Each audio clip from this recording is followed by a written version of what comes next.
변호인 참여의 필요성.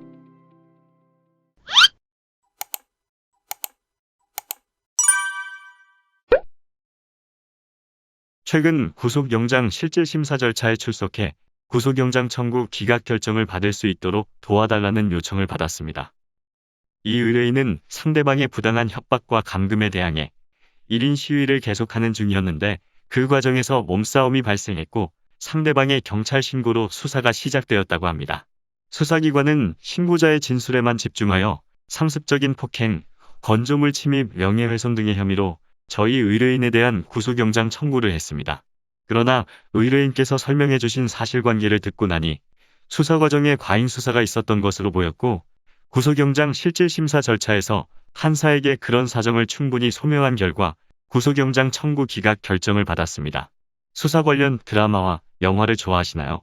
미란다 원칙을 제대로 고지하지 않은 채 범인에게 수갑을 채우는 장면, 임의동행을 요구하면서도 범인의 집에 가야 한다는 요구를 무시하는 장면, 피의자 조사 중 수사 관계자가 피의자를 구타하는 장면 보신 적이 있으시죠?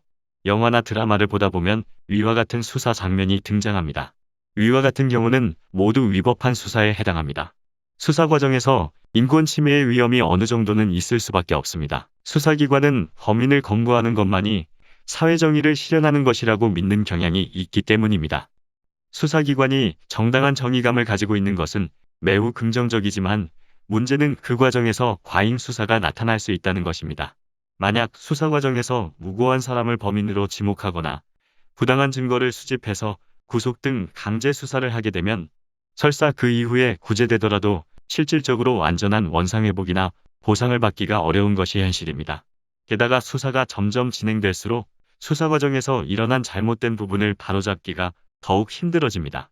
이 때문에 인권 침해를 방지하기 위해 수사의 초기 단계부터 변호인의 도움을 받을 필요가 있습니다. 형사소송법에서도 위와 같은 위험성이 발현될 여지가 크다는 점을 인정하고 수사 단계에서도 구속영장이 청구된 경우나 체포, 구속적 부심사를 하는 경우에 국선 변호인을 선정하도록 규정하고 있고 좀 더 전문적인 도움을 필요로 하신다면 사선 변호사를 선임하실 수도 있습니다. 저희 사무실에서는 변호사가 직접 사건 발생 경위를 상세히 듣고 이를 토대로 자료를 수집해 수사기관에 제시하며 수사기관이 적법하게 수사를 하고 있는지 감시하고 위법이 있는 경우 이의를 제기해 시정을 요구하고 있답니다. 수사기관 출석을 앞두고 고민이신 분이 계시다면 장원법률사무소로 상담해보세요. 능력 있는 법률 조력자와 함께한다면 좋은 결과를 얻을 수 있습니다.